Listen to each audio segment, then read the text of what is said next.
We will now have my fellow founders, Warren and Clyde, our two heads of the dev department, along with Vicky Bester, our product manager, take us through these various value add features that overlap with our industry, but enhance the experience and open up interactions and features beyond the transactional payroll and HR as we know it. I'm welcoming first to join us to take this slot away, and that's Clyde. Clyde, welcome, over to you. Bruce, thank you very much for that. I'm very grateful for that little comfort break that we had there. I was so engrossed with those two previous speakers that I forgot that I was actually speaking, especially Ryan's little session that he had. Everybody, welcome. Thank you very, very much for joining us. I'm Clyde, one of the co-founders. Just to get rid of the white elephant in the room, there are three co-founders that are brothers, Bruce, myself, and Warren, and then the fourth, George, who's basically become a brother along this journey that we've had. A little bit of a background on myself. I've come from cloud, e-commerce, CMS, anything cloud, and technologies flows through my blood. Been involved from the word go in 2002 when we started. And the reason that we're excited about this as our R&D department, this session particularly, is it because it gives us a chance to open up our front door and let you into our virtual office and to see not just what we've built, but also how we've built it. We're going to start by showing some of the things that we've built in the past that have been there for a while, that are underutilized and are very powerful to your business. We're going to show you some of the recent things that we've launched, and then we're also going to show you some of the things that that we're launching in the short to medium term. So to get going with it, I want to give you a little bit of a background about our journey and how we got purely from a product tech stack to where we are today, and what enables us to go beyond payroll and HR. Just starting from 2002, this is when we got together and decided to build PaySpace. It took us 5 years in R&D, and then we went live with our first client in 2007. From 2007, it was all about building a business, looked at the commercials of the business, and built it on our tech stack back what was back then. Then came 2016, fast forwarding quite a bit. And we needed to see how we future-proofed our technology stack. We had future-proofed being in the cloud, and we had future-proofed our modules, but how did we future-proof our technology stack? Because our belief was if your technology stack is not future-proofed, you're not going to be able to future-proof your features and your modules. So in 2016, instead of working in the business, we started working more on the business and going back to our grounding of product on the foundation that we started on. And we got an external company to audit our code.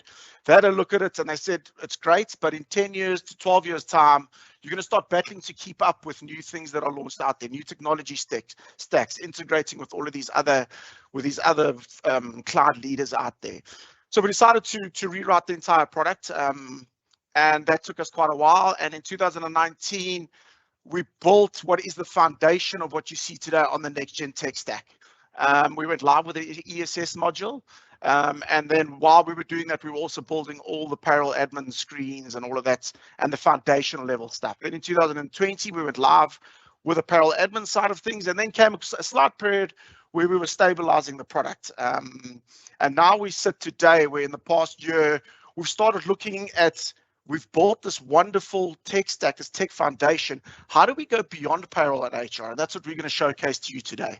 Particularly Warren and Vicky will tell you more a little bit about how to utilize some of these tool sets that we've built. We're trying to build more than just a feature that gets launched that you can use out of the box. Our goal was always to build a global configurable payroll and HR engine that you could configure no matter what size business you are and no matter what industry you're in. So this is how we've built this foundation to future-proof our technology stack, empowering you, the clients, to build a better workspace for tomorrow. I want to start off with what's been there for a while, and then we'll get straight into the showcases. So something that a lot of you might not be aware of, we did a little internal assessment, and we predict that about 70% of our clients aren't aware of our sandbox environment. What is a sandbox environment? It's a copy of your production environment with all of your configurations, your customizations, and your data that you have that's in your production. You can use this environment with zero risk to your production environment. So think of it exactly that. It's a little play box where you can go and do whatever you want without affecting your live environment.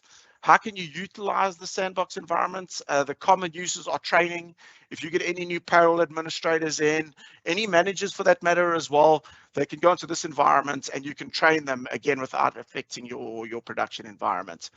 Development is another common use case for it, particularly around our APIs. If you're integrating any third-party product into PaySpace, this is a great environment that you can go and test it out without affecting any of your data and testing all of your configuration that you might have around that. And then another big one is experimenting. If you would like to make any changes to your configuration and see what the output is of those changes, it's a great place to make it, again, risk-free to your production environments. Another one is learning. I've got a firm belief that all of these technology stacks that we're using, all of these products that we're using to better and simplify our lives out there, we only use a small percentage of it. And the best way to use more of it is to actually learn. So you can log into test, play, fiddle again, and that way you upskill yourself on bettering your knowledge on the PaySpace product on its whole, and potentially implementing what you've learned in your live environment to save you money on processing your payroll and HR every month.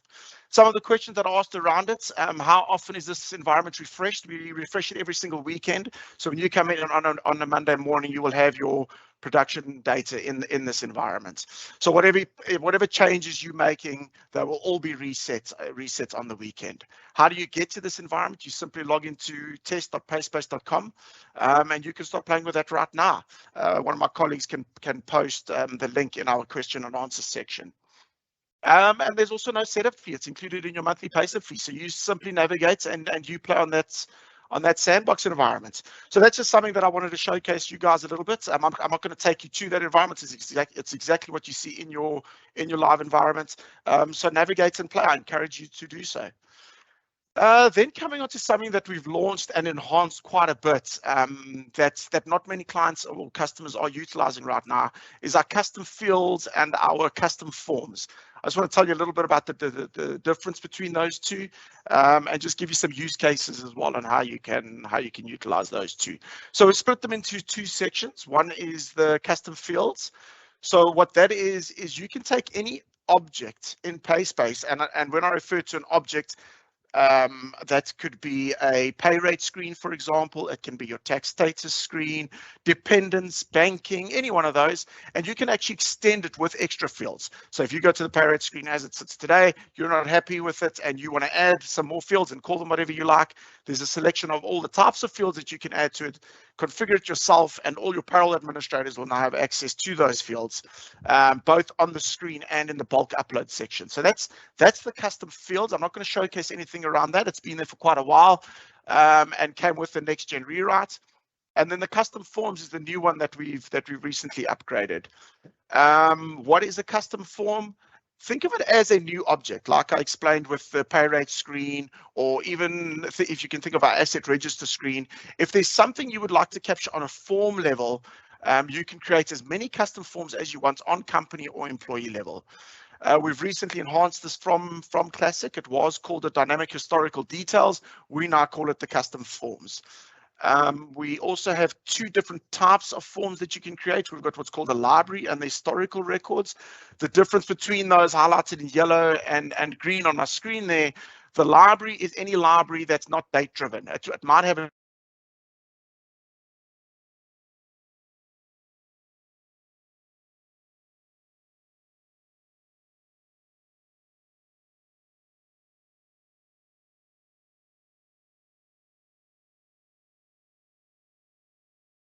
Guys, I think we've lost communication with Clyde here. We're just quickly getting the production team to check in with that situation to see if it seems like a connection on his side, because we are still here.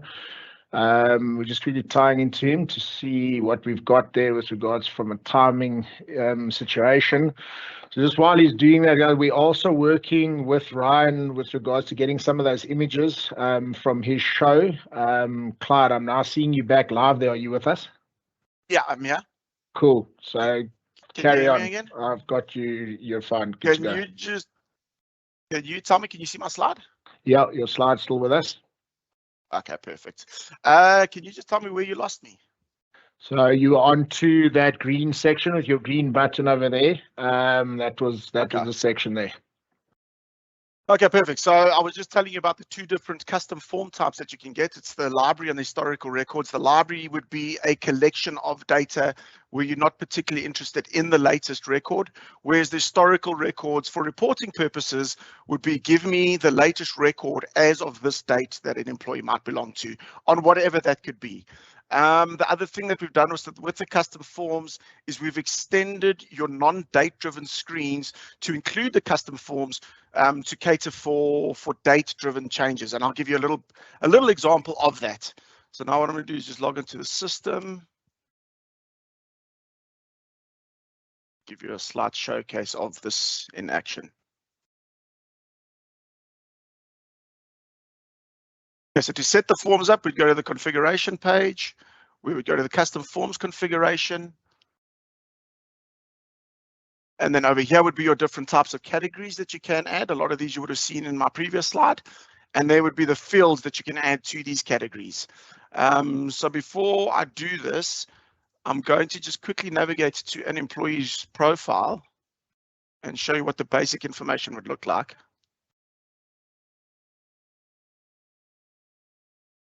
So here we've got the basic information page. Normally what you would see if you're used to this page, you would just see the employee details without this little sub-menu navigation on the left-hand side over here. I just wanted to give you an example of that extension that I was talking about. Now with the employee details, you can't make a change to a last name as of a certain date. Once you've made that change will be reflected retrospectively in all of your reports. So if you wanted to enhance the employee module to further on this is where your custom forms would come in so that you can have date-driven changes.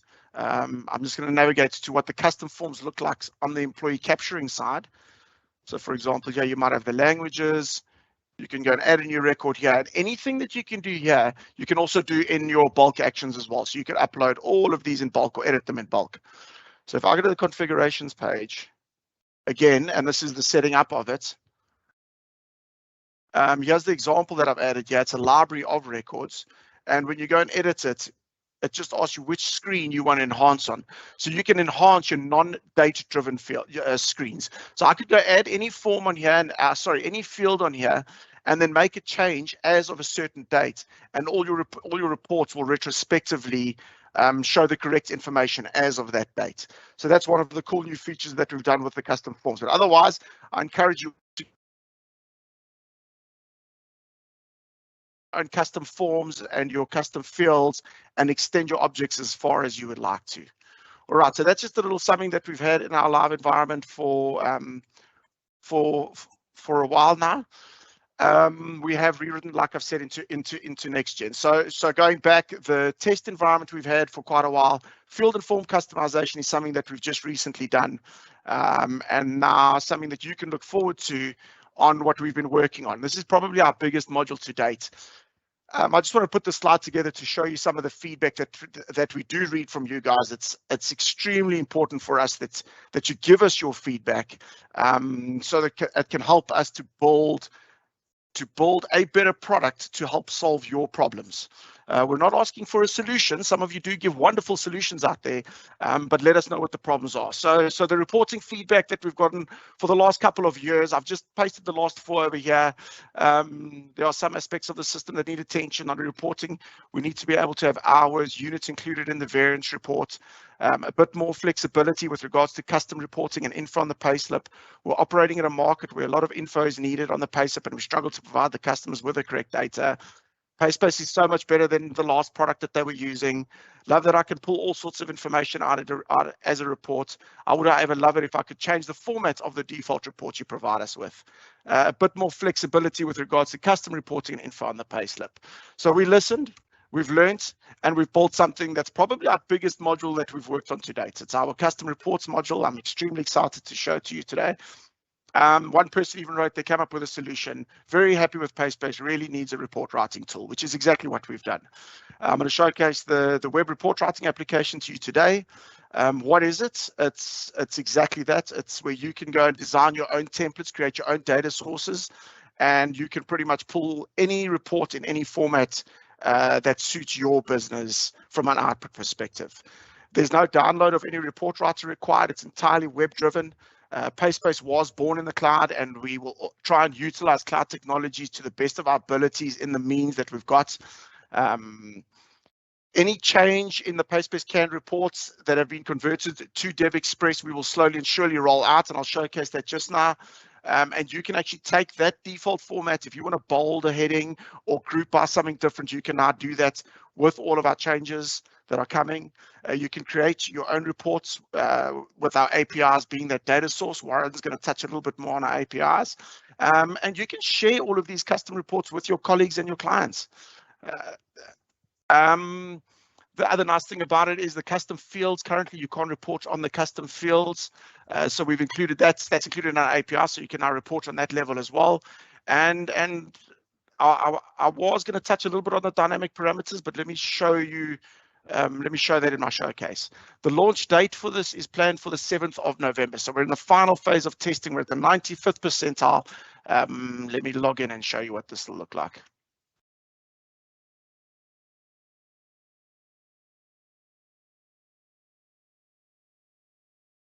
All right, you're all familiar with what our reports cloud currently looks like. You can see over here, I am in our UAT environment, so this is not in production yet. These little logos on the left here show you which reports are customizable. The current reports that you see in PaySpace uses a technology called SQL Server Reporting Services. We will slowly be migrating these reports over to DevExpress, which allows for more configuration for you, the clients. So one of the reports that I've written, I've just done this a custom suspension report just for ease of use. If I click in this, it'll show you the parameters on the right-hand side that you can pull this report in. These parameters, you can create your own parameters, or we dynamically build them up based on the entities that you set up in the report. So that you're not too confused, I'm going to go straight into the designer.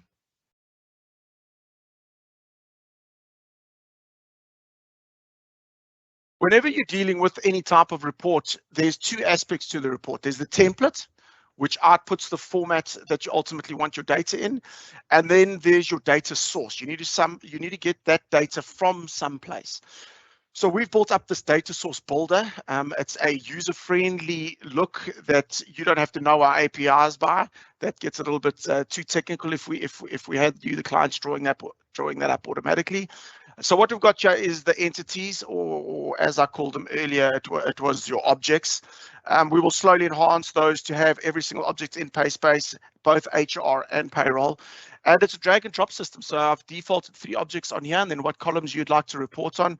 If you wanted to add any extra, you could scroll down and add on, for example, the employee objects. We automatically map the relationships between the different objects, so you don't need to be a reporting guru to understand how mapping works. We understand in what use case you would want to use those in, and automatically map them. So I'm just going to delete the employee project for now and just show you how you can build up your data source using any object in PaySpace. Any new column that you want, simply come in here, tick the column, and it would be part of that. All right.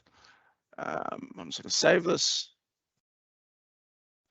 Then comes up this little wizard that we've built. We automatically, like I said, we detect what objects you've dropped on in your data source builder. And now's where we start doing all the clever work by asking the right questions on what level. For example, what level would you like this report to be on? I don't know if I shared one of the comments. One of the comments that came through was they've got 7 different legal entities and they would love to report across all of those legal entities. So we've got the group view available. On what level would you like this report to be executed on? This is group, so that would report across all 7 of those legal entities. Only on company level. As far as the parameters go, would you like positions to show, regions? That's just extra filter criteria. Obviously, the less data that you bring back, the faster your report to execute. So another good example of when you would use this and when you wouldn't use this, for example, in the positions, if I was building up an EMP 201 report, for example, even though we offer that out the box, you wouldn't want to necessarily show the positions, because if you select a certain position, it's going to filter your data to only that position, and you're going to pay the wrong amount across to SARS, which is a statutory report within PaySpace. So this will slowly grow. The more objects that we add on to dynamically build up those filters on the right-hand side once you ultimately execute the report. And then for those that aren't familiar, this is what any interface would look like. For those that are, it's very similar to any other reporting service that you might have used in the past, Crystal Reports, SSRS, all of those. The only difference with this is all web driven. So there's no downloads again on your side. You can build this the minute that we launch it. If you've got skills in-house, or we could help you with that. We will have full training documentation around it. The team's busy with that right now. I'm not going to go into too much detail about this. There is charting. You can group all sorts of different fields if you wanted to. You could put them on the same line, different lines. This is really up to you in terms of what you want your output to look like. And that is, in a nutshell, our custom report writing toolset, which is coming. It is real-time data, which is also a pleasure. So any changes you make, you can execute that report, share it with your colleagues. On that note, I actually just want to show you the little saving. You can call the report whatever you'd like, enter a description, and then which category would you like it to be under based on the objects that you can obviously drag on. Because this isn't a report that we've designed from scratch, it's one that I've already added, there will be a new section here that will be my reports. So you could design it and then you could just see the output yourself on that. If you want to share it across your entire organization, you can select any one of these categories, and then on what level would you like it to display on. If you select company, then there would be a list of companies that you would like it to display on, or you could just select one or two legal entities that you've got if you've got multiple. If you wanted to display across all of them, then you could select company group, and the similar concept applies. I'm just not logged in as a business partner right now. If you were a business partner, you could also log in, save that just with your business partner colleagues, or you could roll it out to certain countries or all of your companies that are on your profile. So that's something to really look forward to. We'll have a lot of training around this once we do go live with it. All right, and then back to what's coming in the short to medium term. We are busy with this project as we stand right now. We've got our business analysts giving our HR a full makeover. We're chatting to you as the clients. We're looking at market analysis to see what people are looking for out there. And this is the next frontier that we're going to really enhance within PaySpace. So to give you a little bit of a virtual overlook on this, on the left-hand side, if you log into PaySpace, is currently our feature comparison. The mentality is going to a much more HR, or not much more, but just to incorporate HR much more into our dev processes. So we break it down into what fits into payroll, what fits into HR. We should be done with our specs by the end of December, and development should start with this early January, and you should already start seeing new features and current enhancements on tying all of our HR features together by the first quarter of next year. So that's something that's that we're heavily investing to in the new year. All right, and then over to my colleague Warren. He's gonna show some really powerful stuff on how we've gone beyond payroll and HR in utilizing our APIs. So Warren, over to you. Thank you very much, Clyde. I just want to make sure you guys can all hear me. All good? Yeah, Warren, we've got you loud and clear. Fantastic. A very warm welcome to all of you from myself, Warren. I'm speaking to you live from a beautiful small town on the west coast of South Africa called Melkbos. Just a little bit about myself. My very first job at the age of 19 was at the payroll software company. So I've been in the payroll world for my entire career. As a young, curious software developer, I spent a lot of time understanding exactly how the older payroll solutions technically worked, and was part of the founding team that started coding the PaySpace application some 20 odd years ago. Our goal was ultimately to create something that was truly cloud-based, disruptive, and address the typical headaches we had in the old days.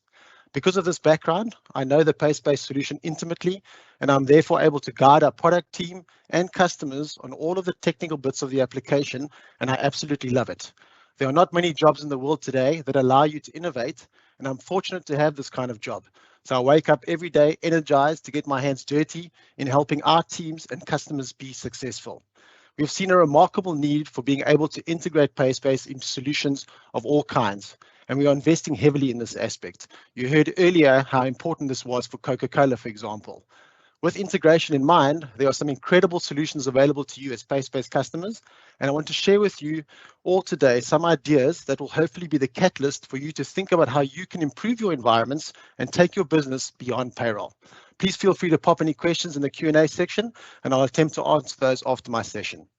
So I'm going to flick across to my the first topic that I want to talk about, which is Payce. It's been mentioned throughout the discussions earlier this morning, which is our immensely popular ESS solution using WhatsApp.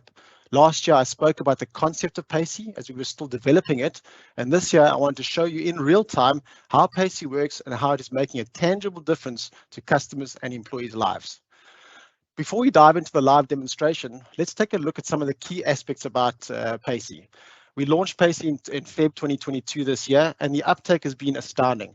We are growing at an average of 100% month on month from a company perspective, and this is emphasizing its popularity and tangible benefit it's making to organizations.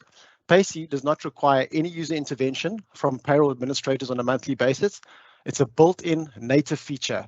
Why I'm pointing this out is that we've seen similar solutions crop up in the market space that require manual steps to upload PDF documents into an admin portal of sorts on a monthly basis for employees to have access to that. That is not the case with PaySpace. The minute that your payroll department closes off a run, those payslips become immediately available to your staff. From a cost perspective, licensing options start for as little as R2.50 per active employee for 5 conversations per month. We offer conversation bundles in bundles of 5, 10, 20, and unlimited. Bizarrely enough, Meta have got different costs for different countries in the world, and even worse, African countries are double of that of South Africa. So as much as you and I are able to actually communicate on WhatsApp without any cost, Meta could commercialize the actual WhatsApp for business use early in February this year. So there isn't, unfortunately, an underlying cost related to a conversation. When I touched base with my sales team to understand how Payce was being absorbed in their sales sessions, one of the concepts that they said that customers struggle to understand and comprehend was this sort of conversation definition. And this is the concept that Meta or Facebook has come up with in order to actually tie a cost to the underlying element of this offering. So a conversation is something that is measured in 24-hour increments or sessions. It starts whenever their user sends the first message to Payce. So I'll quickly just switch to my laser pointer here. The user can send as many messages as they like and engage with Payce as often as they like within a 24-hour window. So consider this, that you would engage with Payce and almost like there's a stopwatch that starts. I'm able to, as an employee, come in right now at this particular point in time and apply for leave. 2 hours later, I can come in and view my leave balance. 3 hours later, I can request a payslip. Even tomorrow morning, I can log back in and engage with Payce, and that is still within the 24-hour window, and that is counted as one conversation. So I just wanted to point that out. From a WhatsApp cost perspective, we've had some clients that have had employees that have just broadcasted their concern about the cost of using Payce. A recent analysis from My Broadband that used the prices of a 1 gig monthly data bundle from each of the mobile operators in South Africa showed true costs of sending messages on WhatsApp, and we used the average price across these operators and calculated that a user can send as much as 50 messages and get 50 responses from Payce, plus download a PDF payslip, and will only cost 2 cents. So the cost of sending messages via Payce is really, really minimal. We provide posters and flyers with QR codes to assist the rollout and take-up of Payce. A lovely story that I would like to share with you is of a recent customer that asked our implementation team to assist with an auditorium-style presentation to their staff of how to register for self-service in general. And our team got everyone to register in real time on Payce, and the positive employee reactions were usually apparent when they were able to easily register and interact with Payce. It was a wonderful statement for the employer that demonstrated their investment in their employees. So I'd like to actually switch across now to Payce in real time and engage with it, and just to sort of take you through an employee experience, right? So when an employee engages with Payce by simply saying hi, one of the sort of areas that we look at is the area of security. We're very cognizant of the fact that an employee is engaging with personal information over a WhatsApp channel, and we will ask them to read the terms and conditions and ensure that they've got a PIN mechanism on their device so that we can identify, or so that they can unlock their phone and ensure that their conversation is personal. The second thing we do is a two-factor authentication step. We already know which number the employee is sending the messages from, so we tie that into the record on PaySpace, and then we ask them to confirm their ID number or passport number if they don't have one. So that is critical. Once we have those two elements, we know exactly who we're engaging with, and now we can kind of service that employee through the WhatsApp channel. You'll see with every single conversation that takes place, we also highlight how many conversations this employee has for the remainder of a calendar month. So every month, the conversations, whether you buy, depending on the band that you buy, will reset, and will warn the employee every time they engage how many conversations they have left. And we again highlight the fact that they can engage as many times within a 24-hour window as they like. Some of the personal touches we've added to Payce, we kind of know that the guy's birthday or the employee's birthday is within a certain month that they're engaging with. So in this case, mine was on the 7th of September, so I'm retroactively now wishing the employee, happy birthday. The menu items that we've gone with here is something known as interactive messages, which is a kind of a new enhancement that Meta have allowed us to actually take advantage on. And this gives kind of a really comprehensive understanding to a user of what selection options they want to take. So for example, if I wanted to go and view my payslip as an employee, the menu option will pop up on your phone like it is doing in my big screen over here. Payce will run off and obtain all of the payslips that have been created on your profile previously. So as you can see over here, I've got a whole history of payslips. I can request further back. We kind of just show the first 10. And for example, I'm going to go and ask Payce to provide me my August payslip, and Payce will run away. Once again, part of what we made provision for is we recognize that not all cell phones have the ability to actually read a PDF or show a PDF document. So a user's got the option of providing or requesting a PDF document or a text-based payslip. So I'm just going to go ahead and, for example, ask Payce to show me a text-based version of my payslip. Again, we highlighting the fact that the employee must please ensure they've got a lock mechanism or Face ID, depending on the nature of their phone. And as you can see here now, I've got a text-based payslip that shows me my allowances, my company contributions, my deductions, and my net pay. Okay. Similarly, if I were to go and request a PDF version of my payslip, it would actually give me the version of the payslip that I've actually would get if I were requesting, for example, the payslip via my normal ESS login. So it's no different to any other employee within the organization. If you've got a customized payslip, which Clyde's touched on earlier, it will even go and show you the customized payslip as well. Okay. The other things that you can kind of do within Payce, for example, is apply for leave. What we do here is we actually send the employee a link that allows them to actually log into, without any credentials, into the PaySpace application. So that's also another sort of great feature set in the sense that now you don't have to worry about usernames and passwords. Payce takes away that kind of nuance from a engagement perspective. So if I were to click on this particular link, you'll see it logs me directly into my application. And if I were to kind of switch into browser mode, I don't know if you're familiar with this, but Chrome does allow you to simulate an actual phone device. So this is the kind of user experience that an employee will have on their device, for example, when applying for leave, right?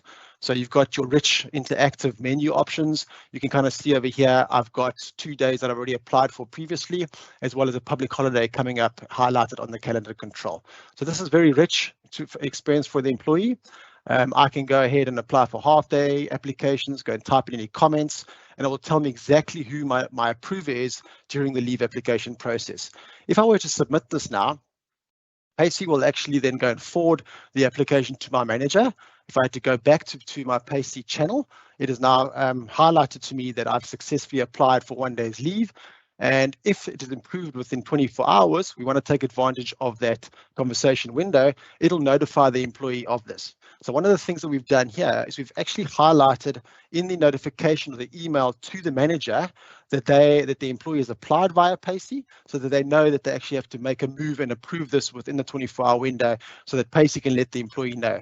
Otherwise, what we do is we actually park that notification to let them know that it has been approved, and the next time they engage with Payce, maybe a few days later, we'll then highlight the fact that it has been approved or not. So that is just sort of touching on the leave process. The other sort of functionality that you can have within Payce would be the submission of a claim, very similar to the leave application process.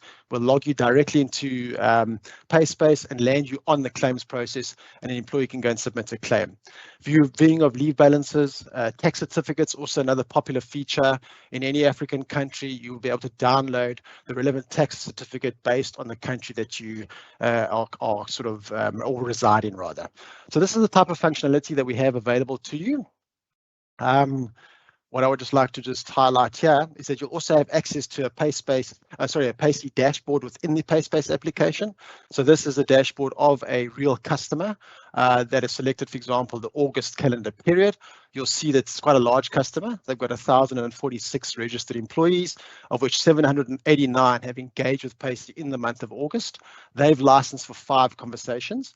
What is quite nice from a statistics perspective, and this is very interesting for me as well, as you can see that employees are actually sort of requesting the menu option of view leave balances, and it outweighs the requesting of actual viewing of payslips. So you can clearly see maybe employees are interested in how much leave they've got from a planning perspective, and these are just nice features that allow you to understand how Payce is being adopted within your organization.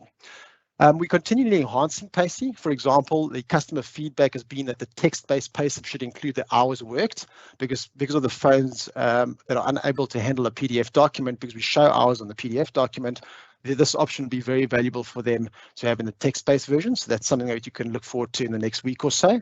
Then also to allow employees to apply for leave within the WhatsApp channel, rather than break out from the WhatsApp channel to the actual browser, like I demoed over here now. That'll just limit the actual cost factor from a data perspective on the employee's account.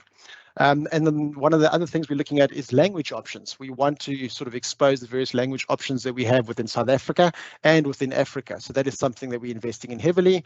And the last thing that we'll be releasing in the not too distant future is the ability to actually access company policy documentation. So HR policies, any procedures that you'd like to communicate out can be accessed via Payce as well. Then in terms of customer feedback, I want to share some great feedback that we've had from customers. One of the customers said they've eliminated the process of producing and emailing over 100 payslips per month, so that is huge.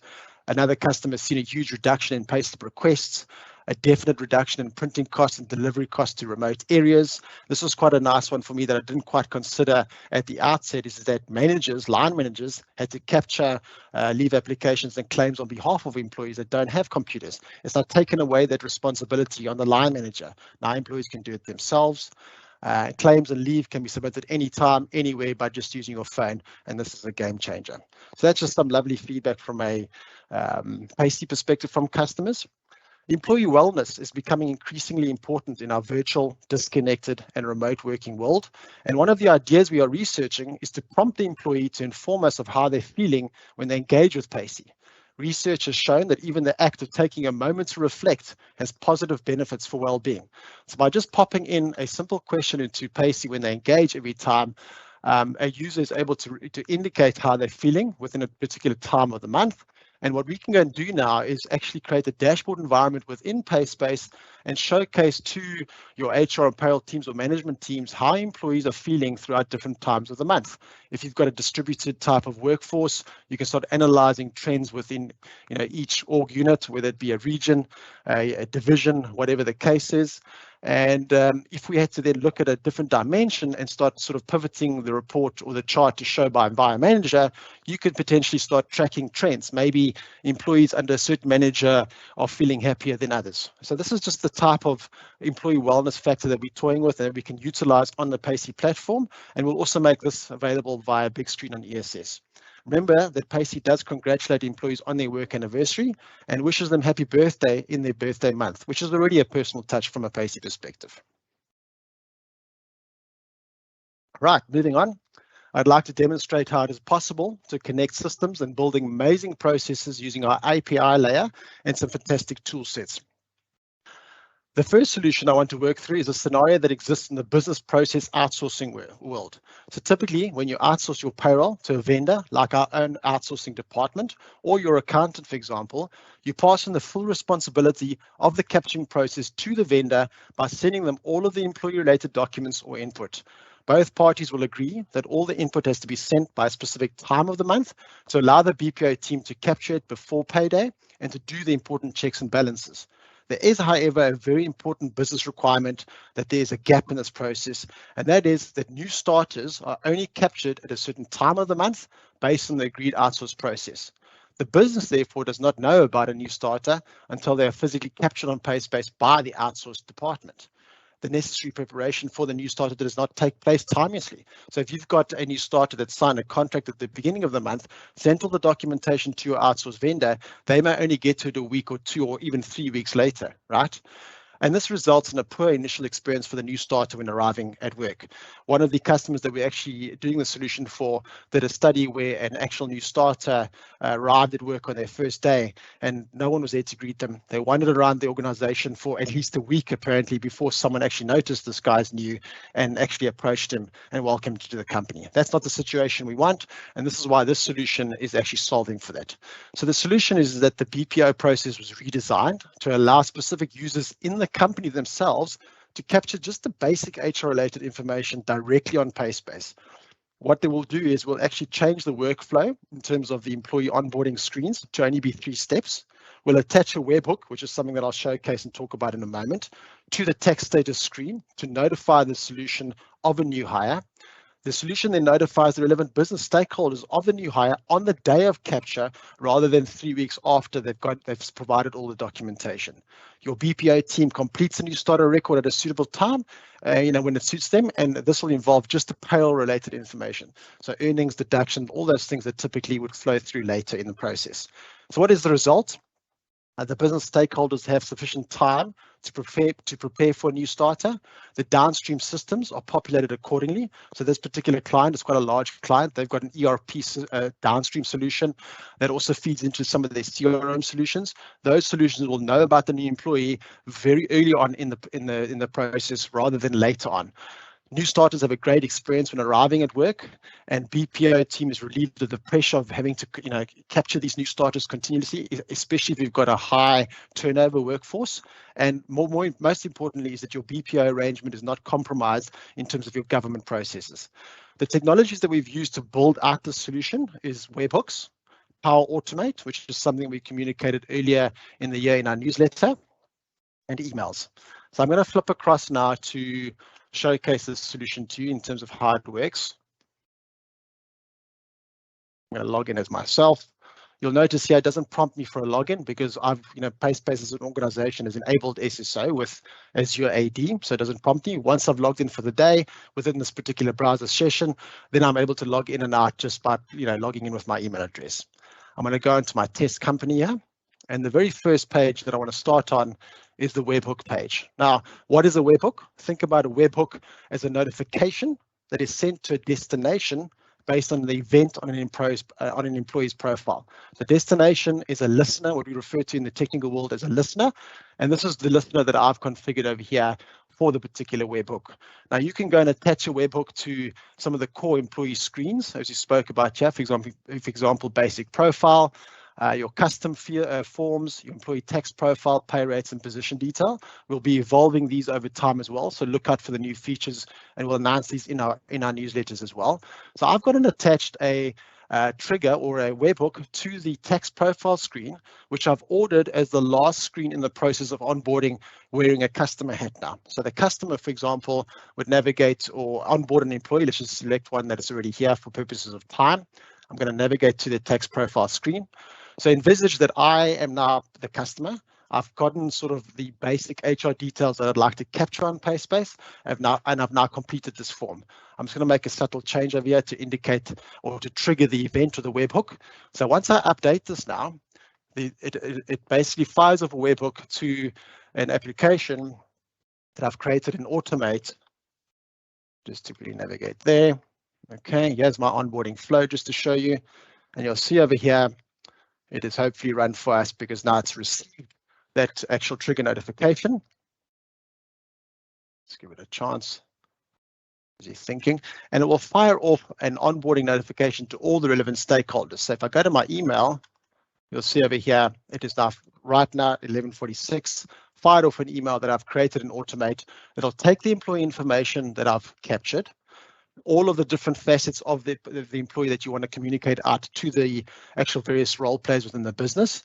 And if you then wearing any one of these hats, you will know exactly what to do for this employee when they're starting, and you'll be able to prepare for the employee accordingly. So this is really a good example of how I've used a webhook, and I've used Automate to design a solution for a customer that has kind of got this hybrid solution of having outsourced their payroll to a third-party vendor. Okay. Let's get Automate to wake up here. I just want to try and dive in and just see if I can show you how I've designed the solution from an Automate perspective for those of you that haven't seen it. There we go. So here's my flow that ran 1 minute ago. You can kind of see I've been fiddling around. Yesterday I fiddled around, broke something, it failed. This morning it ran 1 minute ago and succeeded, and you saw the email in my inbox. So let's just quickly just walk into the Automate solution over here and just talk through some of the principles. And this is particularly touching on our API layer. So here is my webhook, which is that listener that Automate generates for you with that destination URL, which you saw that I configured in PaySpace. The condition that I'm actually adding in here is just to say if a webhook is fired and it is action of edit, for example, in the use case that I gave, this will be a new scenario. So you don't want to actually receive any notifications of a change that was made to an employee's record. We only want to know about new records that have been captured. Then what I go and do is I authenticate with my API layer. I use the authentication token to go back and get me employee information, because remember on the tax profile screen, I don't have information like first name, last name. I would then, for each of the records that I get back on the employee, I'm only going to get one back in this particular example. I'm going to go look at the position record, because that'll tell me where the guy's been hired into in terms of department, reporting line, and the position. And using that information, I'm going to build up an email similar to this, which you can kind of see. This is an HTML email, and there are my fields that I've extracted from each one of my calls that I've made to the API layer earlier on. So you can see this is fully customizable. You can really do anything that you require from within a business context perspective over here. I also want to make mention of other cool features. For example, if you have Microsoft Teams within the organization, you can actually, instead of sending a mail, go and pop up a notification to the various stakeholders in the Teams channel. So you can kind of get rid of the email element of this. So Automate has a myriad of options available to you that you can use to actually build out a scenario that I've actually prompted you or showcased today. Let's just quickly go back to my slide. Oops, I'm out of. Okay, so that's the first scenario that I want to demonstrate to you. Let me just get my other one ready over here. The second solution that I would like to showcase today is on the same topic of onboarding, but this is an end-to-end onboarding, employee onboarding module that has been designed using Microsoft Power Apps. So Microsoft Power Apps is a suite of apps, services, and connectors, as well as a data platform that provides a rapid development environment to build custom apps for your business needs. So this is what we've used here. In a recruitment scenario, the challenge is typically that only a few select fields are available in the recruitment solution that have been gathered during the recruitment process. So I just want to point out some of the technologies that we've used here. We've used webhooks. We've used the Power Apps platform or suite. We've used SharePoint, which many of you will be familiar with. We've used JotForm, which allows an employee to actually capture the information, an API layer, and email. So here's a whole bunch of technologies that we've wired up together. So let's look at the challenge very briefly. The recruitment solution does not have all of the employee fields required for payroll. So, the ones that come to mind for me are your legislative, like address fields that SARS require when you're doing your EMP 501 submission. Your bank details, you typically don't collect that sort of thing within the recruitment solution. They don't provide for those types of fields. Another key challenge is the contracts of employment are manually created by your HR department. So your HR department are physically going to get a template from a contract of employment repository, and they go and physically key in all of the information. So there's a massive risk of error if, for example, the HR manager has finger trouble or there's a typo. PDF forms or printed paper forms are provided to new starters to complete, which is insecure in terms of our modern day POPI Acts. We don't want personal information floating around on emails. We want the stuff to be electronically captured by the employee directly. Forms are illegible, resulting in back and forth between HR departments and new starters, which is time wasting. I've seen this personally in our own outsource department. Some of these employees' handwriting is worse than doctors, to be honest. HR manually captures the starter information into PaySpace and uploads the attachments, such as the signed contract, maybe copies of IDs, medical aid forms, which is extremely time-consuming and error-prone. So the solution is we've created an electronic onboarding process using Microsoft Power Apps.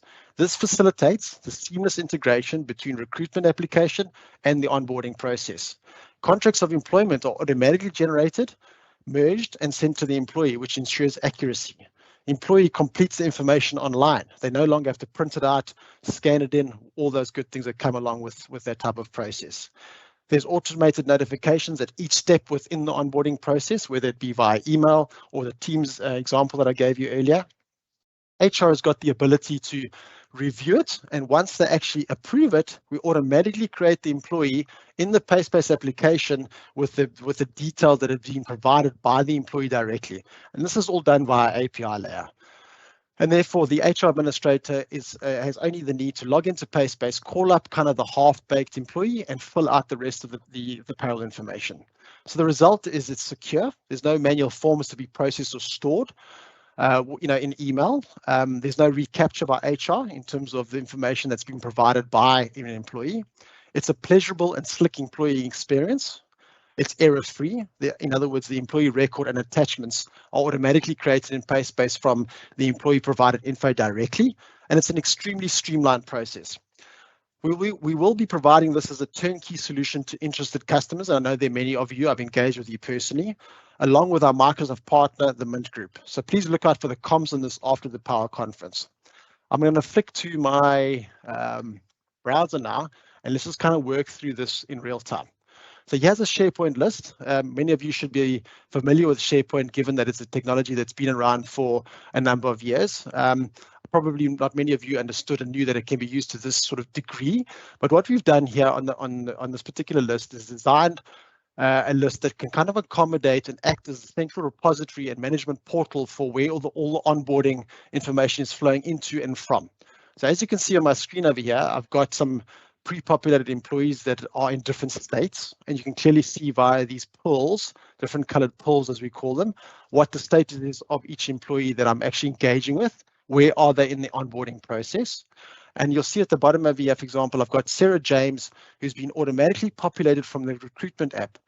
So I'm going to go through the motions of acting as if I am the recruitment app, like, for example, Breezy. And I, within Breezy, for those of you that are using Breezy or not using Breezy, have the ability to actually drag a candidate that you've been through the recruitment process with into a hired state. Once Breezy then has that indication from the actual user, it'll fire off a webhook or a notification to us, passing through the details that they typically have, which are these 4 fields, right? So I'm just going to assume we're hiring our Roger Federer, the greatest tennis player to ever have played the game. And I'm going to go and mimic the recruitment product, firing off a request to my listener that I've built up into the solution. So what you'll see is that Roger will pop into the bottom very shortly. There he is. And with a status of populated from a recruitment app. So I, as the HR manager, know now exactly that maybe I've got a separate recruitment team, depending on how large your organization is. And I can now pick up, I'll get an email, I get a Teams notification, however you want to skin this thing. I'll be able to go into Roger's profile via this particular element here. Here's all the information that's been populated by the recruitment app. No need to recapture. How we've designed this out is that you may be a multinational entity, in which case you'll tell us where you want to actually hire this employee into. So for example, let's just say Roger's being demoted from world number 1 to a receptionist position. He's starting on the 1st of October. For example, his salary is 15 grand. This is where all the magic happens. What we will do as part of the onboarding process with regards to the solution, if you were interested, is we would actually gather all of your employee templates that you would have. So maybe you've got templates for contract workers, part-time workers, expatriate workers, whatever the case is, and we'll populate this into the solution so that the HR administrator is just able to select the relevant template for the employee. And we'll go and do a merge of all of these fields that you're capturing in here into that template, right? So let's just assume that the manager is all Susan Smith. Okay. I'm going to leave the corporate email address blank for now, because this is typically something that you want to now highlight and communicate to IT to be able to provision a corporate email address should it be applicable. Maybe you've got a blue collar workforce, maybe there's no corporate email address required for that particular employee. So when I save this now, what it will go and do is now we know that Roger's being employed in the month of October. So it shoots him into the grouping of October. And it basically goes and kicks off a flow to just double check that all of the fields that you provided in terms of the HR review process are there in order to generate the contract, right? So you'll see it'll take a minute or two, and then it will change the actual status to contract fields populated and give me this prompt to send a contract. So if I were to click this now, it'll actually give me a pop-up to kick off a flow, which is a trigger element, to notify the employee, merge the fields that I've captured into a contract of employment, attach it to an email, and go for it. So if I can kind of just switch back to my email here, this is one that I did yesterday. This is kind of the experience from an employee perspective.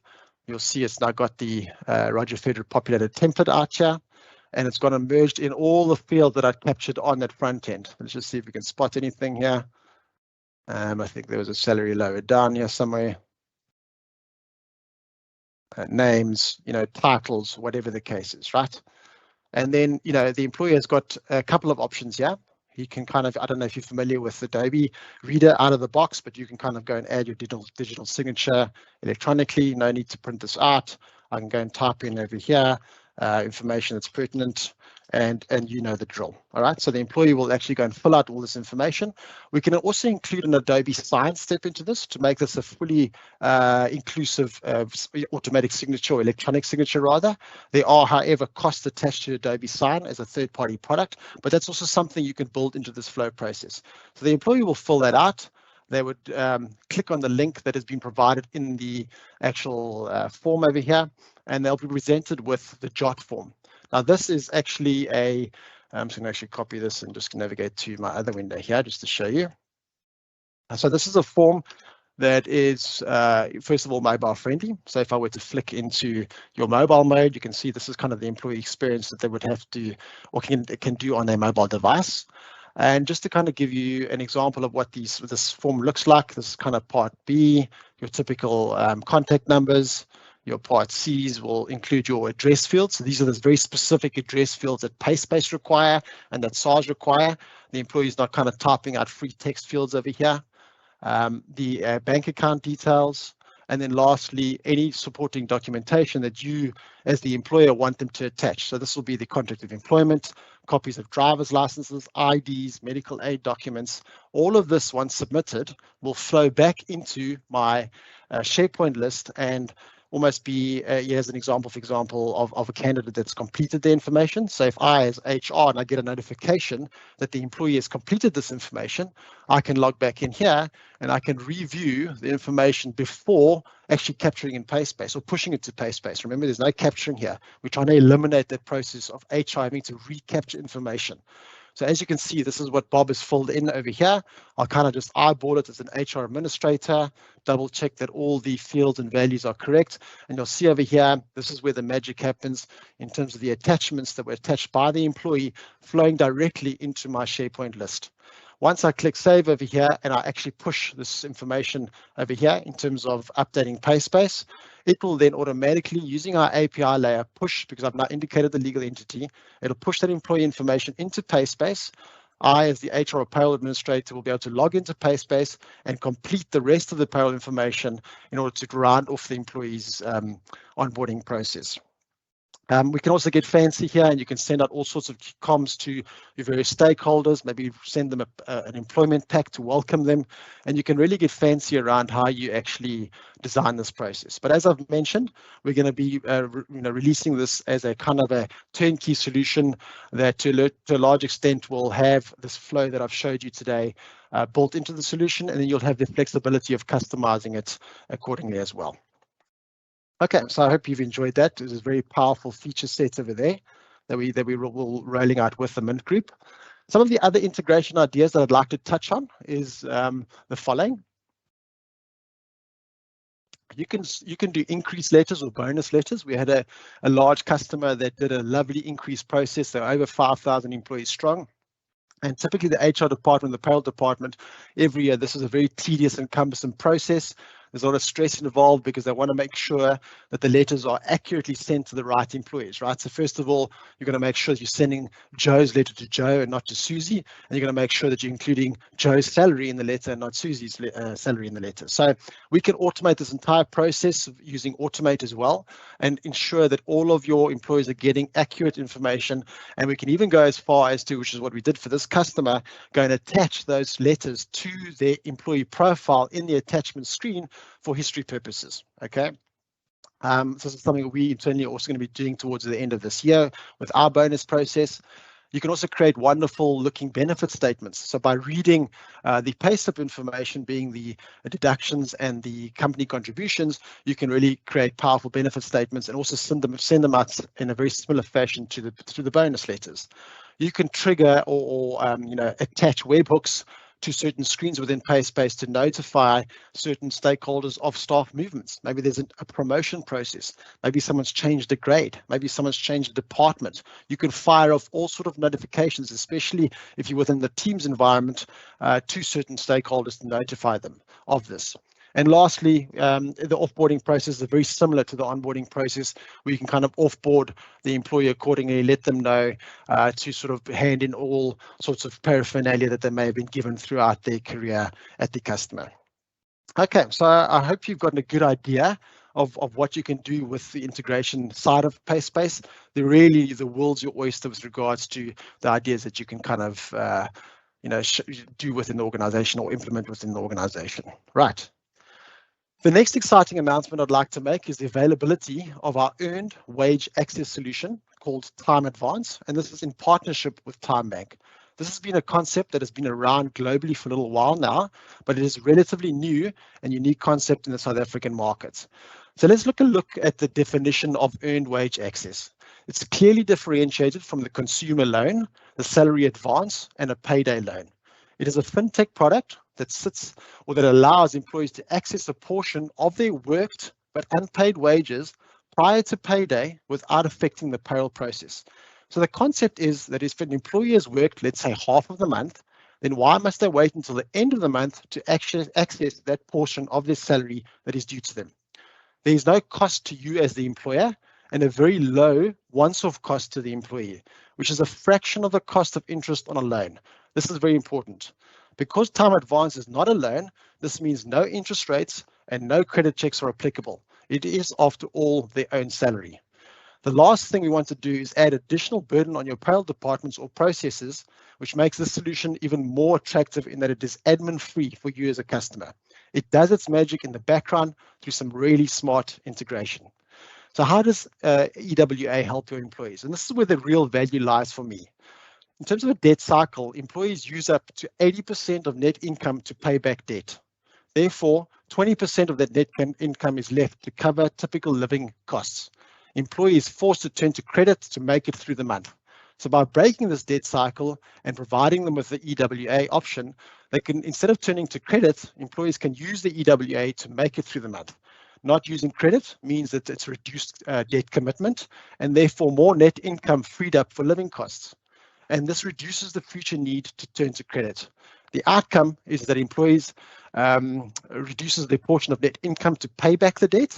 The employee has more net income to cover living expenses, and this ultimately directly decreases financial stress and increases employee wellness and productivity. So let's look into practically how Time Advance works, because this is very important for me. So this infographic has 3 swim lanes, being your employer, your employee and your time bank or PaySpace swim lane. You'll begin the registration phase by accepting terms and conditions for time advance. You as an employer will have the ability to configure certain thresholds within the application or the admin portal that Time Advance will provide. So this will be something that, for example, you want to say, I only want to allow an employee to advance up to 50% of their monthly salary. So these are all configurable aspects of the solution. Where the power comes in from an integration perspective is that once you've signed up for Time Advance will automatically sync with PaySpace based on API credentials that will be provided to Time Advance. And they will download the entire population of your employee base and know exactly who's active and is not active. They take a conservative approach in terms of how they actually and who they're allowed to actually do this. So you've got, for example, the option within the admin portal to deny this option to certain sort of populations of employees. Or, for example, if an employee terminates in PaySpace, they will automatically disable that feature within the Time Advance application. The phase 2 is that the employer announces the availability of the Time Advance product to the employer base. And, Time Advance will get involved over here. They've got all sorts of lovely collateral similar to what we provide from a PaySpace perspective, where you'll be able to put this up in your common areas, your canteens, your distribution centers, and obviously flyers that you can email out to all of your staff as well. The employee will download the Time Bank app and register on the Time Bank app. It's no less onerous than registering on any other app that you download on your smartphone. And they'll then be able to have the ability to request an advance on their salary based on a certain time within the month. They can do this directly through the app or through the USSD channel as well. The other powerful feature over here, which kind of speaks towards that admin department or relieves them of that burden to upload all of these deductions, is that PaySpace will automatically add the deduction onto the employee's payslip at the point where the employee actually requests this advance. A big differentiator with a Time Advance product, compared to other similar type products in the market space, is that the funds are immediately available in the employee's Time Bank account, and they can withdraw this at a Pick n Pay, a Boxer, TFG store, or an ATM immediately. So that's really a kicker. The important thing to note here is there's no need to switch bank accounts. This can purely be used as a means to get access to the funds.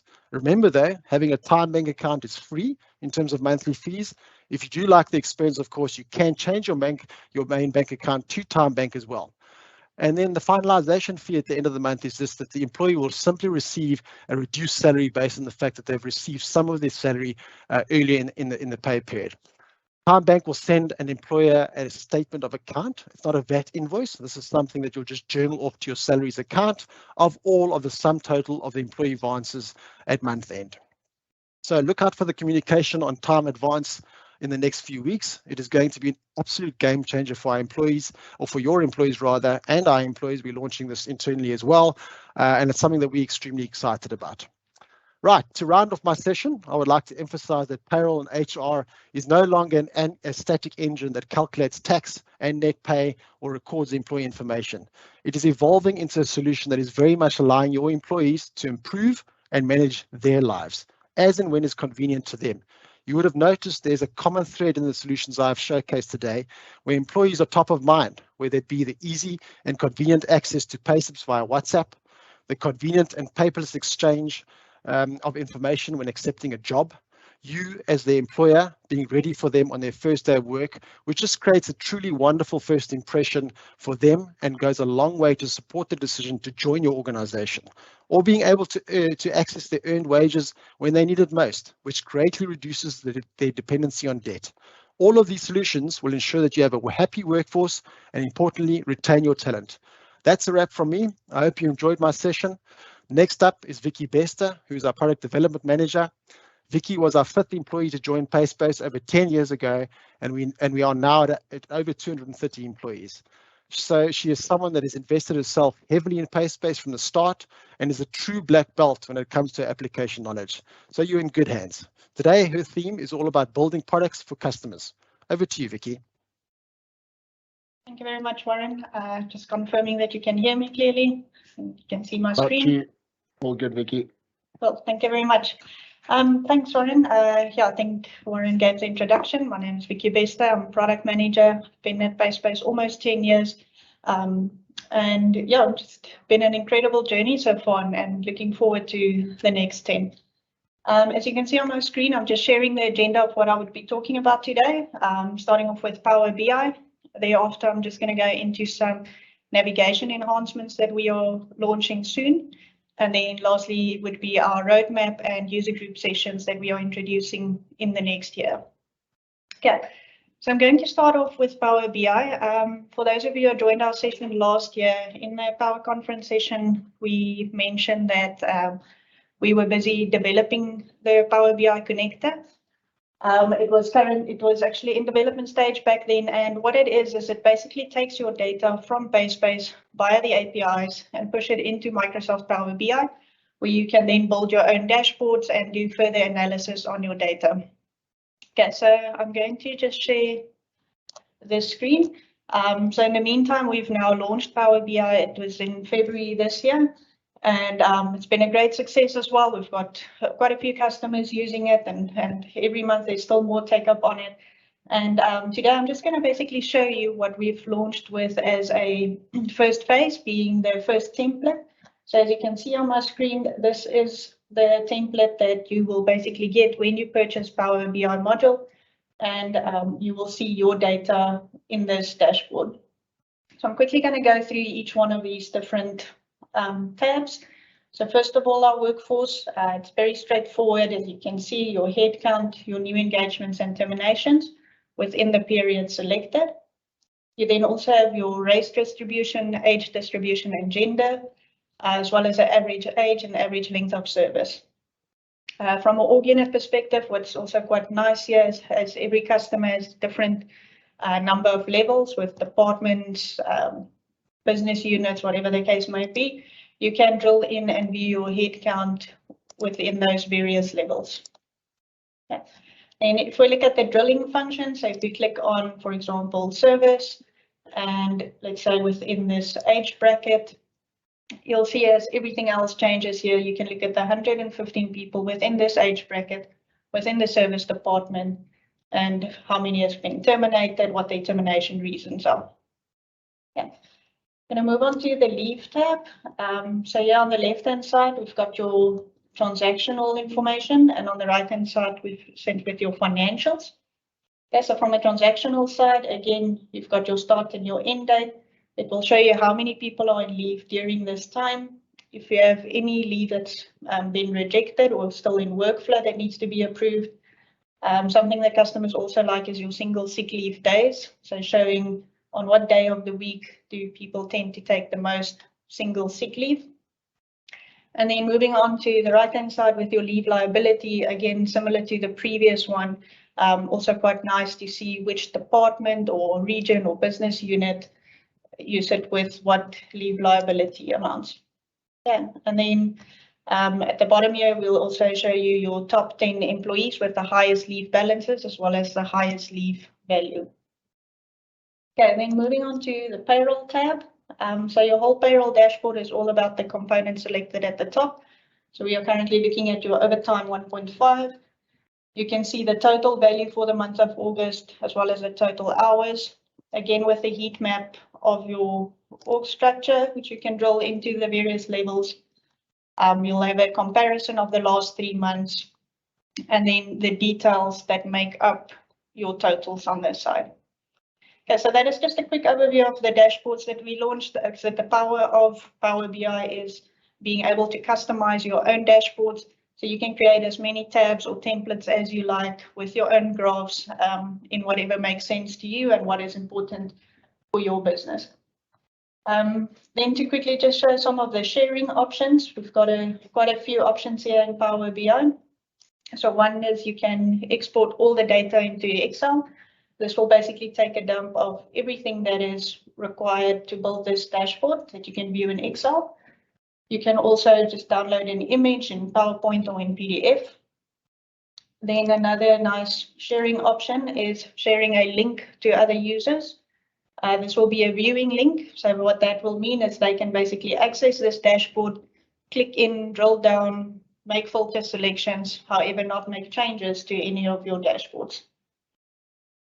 Yeah, and then from the next one is looking at your chat in Teams. It's similar to the link, however, it will actually allow you to post directly into a specific channel that you might have. And that means you can now collaborate with your teams over this dashboard, have a chat, get some feedback from everyone. And then last but not least, quite a nice feature is the subscription.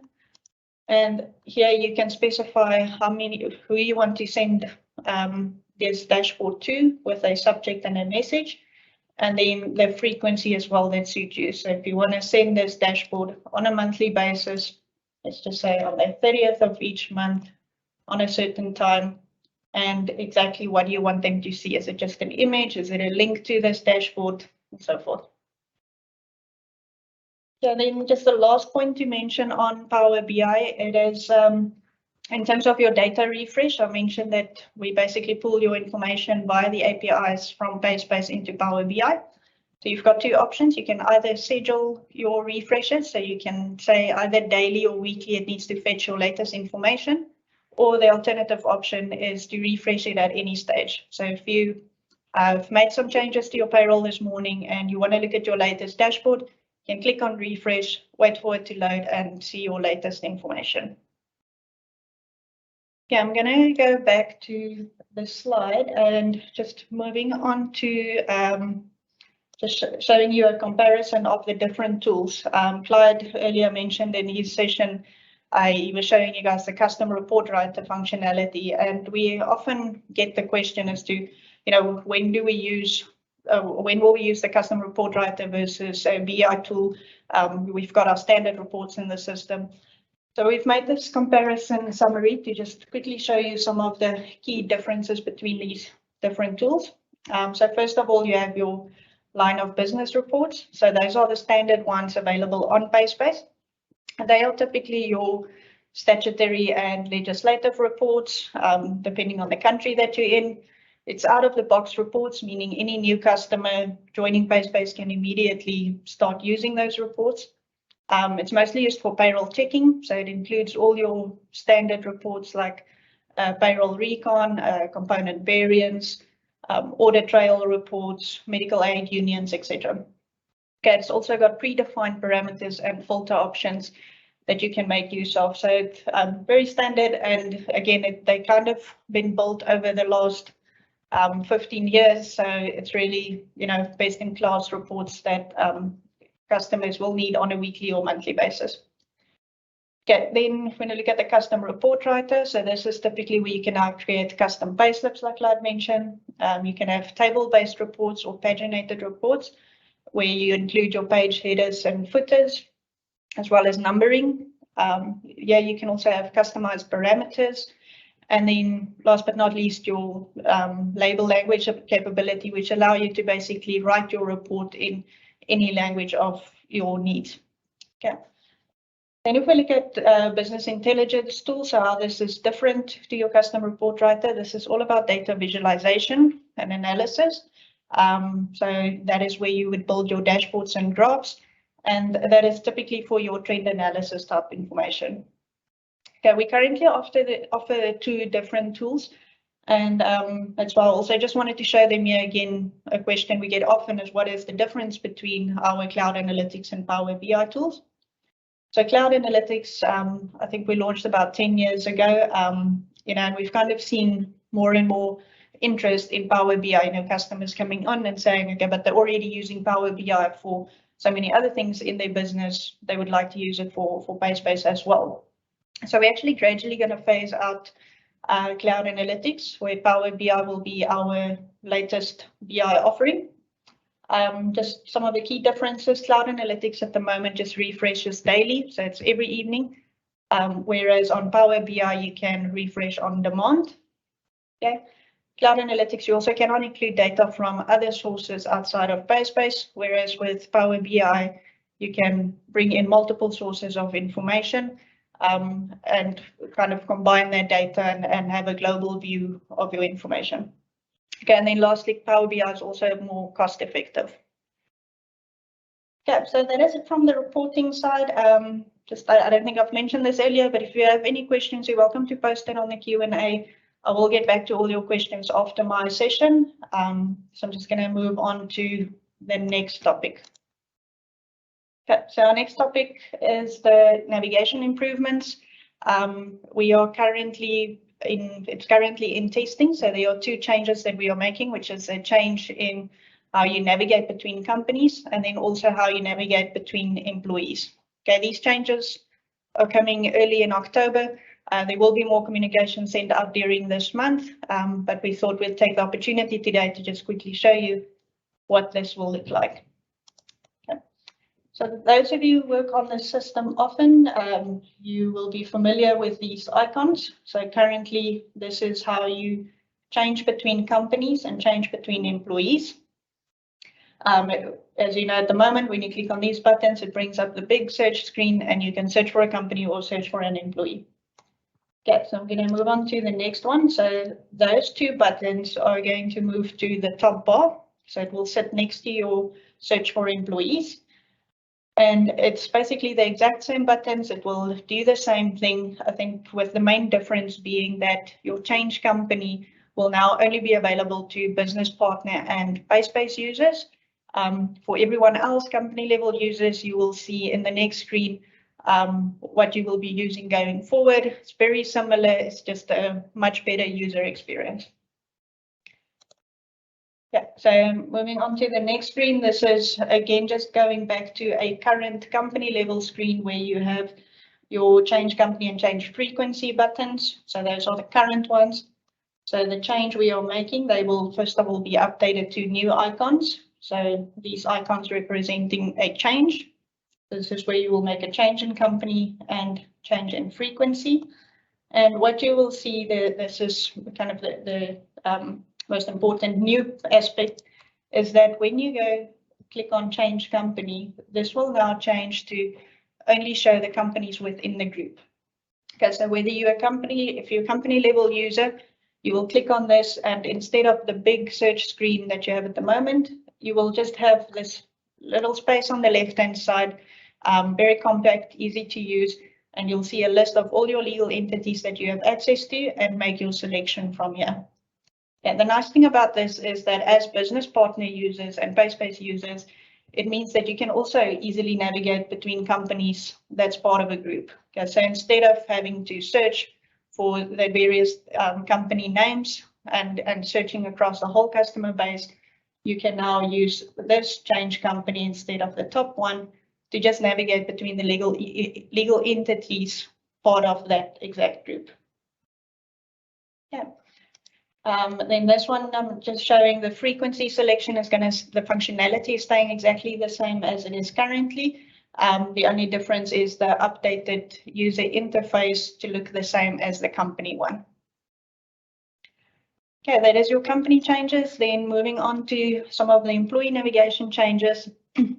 So since we've launched our ideas portal, I think it was last year, March, we've asked customers to vote for features. So we've posted the portal on the system with a whole lot of features that you can vote for.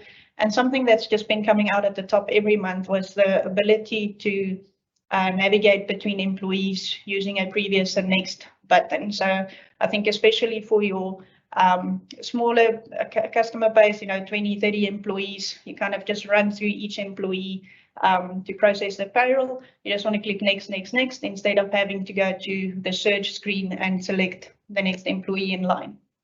Okay, so this will be coming out in October. So just to quickly show you what it looks like, you will now on your employee screens have the left and the right arrow buttons. I think they would be very self-explanatory.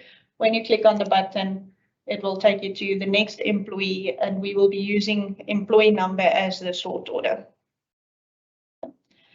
So both of these navigational changes that I mentioned, we are aiming to roll out on the 3rd of October, so early in the next month.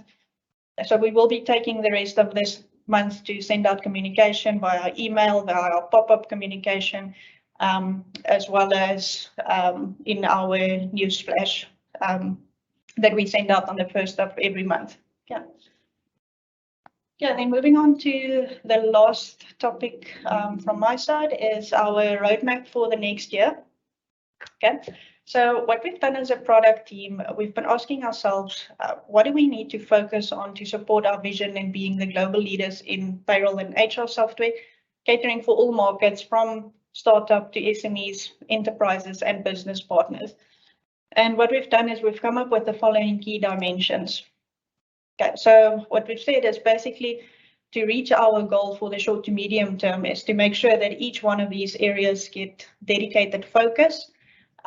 So, you know, whether that means, I think Clyde mentioned earlier how HR would also get more focus within the PaySpace product. So what that means is, you know, ensuring that we've got business analysts, developers, and QA testers dedicated to a section to make sure we can be best in class in that session. Okay, so this is just showing some of the key areas that we're going to focus on for the next year or two. And the reason why I'm saying short to medium, there are some once-off projects like our next-gen conversions that will not go on forever. So, you know, for the next 2 or 3 years, we would have to put a lot of focus on this in order to complete this project, in which case it will fall away and maybe something else gets added on, maybe not. We'll see when we get there. Yeah, so I'm going to move on to then just showing you the roadmap for some of these sections. I think besides the next-gen conversions, that's a once-off project. The other areas listed here are aspects in the products that we continuously have teams dedicated to them, and we always want to make sure we comply to the best standards. Okay, so Bruce showed some stats earlier today with regards to the volumes of calculations that happens on the system daily, and that has improved significantly over the past few years. So what we want to do is to continue to find ways to improve performance, and we'll always strive to beat our personal best of the previous year. Okay, so from the performance side, I mentioned this is just going to be continuous to always see how we can improve on the speed and of our calculations. Yeah, reporting side, there's also a few projects planned to make sure we can optimize speed on data extraction. We want to enhance reports that have sub-reports for improved performance, as well as migrate our reports to DevExpress. Next-gen conversions, the following screens are planned for the next year. There are many more screens that will still be converted, and they are generally prioritized based on where there are other requirements that are solved with conversions. For examples, when there's a need for APIs, bulk uploads, custom fields, or any enhancement requirements that will require the screen to be in next-gen. Okay, however, these screens we already have planned for the next year. Okay, and then from a user experience and user interface point of view, this is same as performance. It's something we need to continuously work on, make sure we stay, you know, on top of our game. They always standardized, have improved navigation, improved searches. So that will also be a constant area that we work on. Okay, then if I go to the next one, so these are the other areas that we mentioned we would like to focus on. And in this case, we want to hear from you what you would like to see next. Okay, so our aim is to have a roadmap for 2023 completed in November. And the input that we receive from you would actually come a long way in assisting us to prioritize this. Okay, so Warren will just send out a survey link on the Q&A session section soon. So please take some time today. You can do it after these sessions to just complete the survey and tell us what you would like to see next in the product. I'm just quickly going to show you what that survey looks like so you know what to expect. Okay, so this is basically it. So for each one of those areas, starting with human resources, we've made a list of modules and features that customers have asked for on our ideas portal or sent through in emails, etc. during the past year. And we would like you to sort this from 1 to 13, what is more important for you. Okay, so you can just select in order what is more important. It's also, you don't have to complete all of them. If there's any module that is of no interest of you, or you know that's not a priority for you, you're welcome to only complete those that are and move to the next question. Yeah, they are also all optional. So again, if there's an area, there's only 5 questions. If there's an area that's not of interest to you, you are welcome to also just skip that and only answer where you would like to. Okay. Okay, so you're welcome to complete the survey at the end of the session. I'm just going to move on to the last topic, which is our user group sessions. So I think Sandra also mentioned earlier today that that is something new we're going to introduce in the business. So I'm just going to start by sharing a quote here from Bill Gates, where he says, "Power comes not from knowledge kept, but from knowledge shared." And I think that's kind of what we would like to achieve in these sessions is, first of all, for us to share our knowledge with you, tell you what have we been busy with on the product, what are we working on, and what can you expect to see in the next couple of months. And then same way, we would like to gain some of your knowledge and see what challenges are you facing on a daily basis. You know, what would you like to see next, and just understand a bit more what a day-to-day on the system looks like for you. Okay, so our user group sessions will be split into the 4 different time slots with sessions tailored to each one of the following groups. So Warren will also share another link on the Q&A that you can register, a link that you can use to register for our first session, which will be early in November.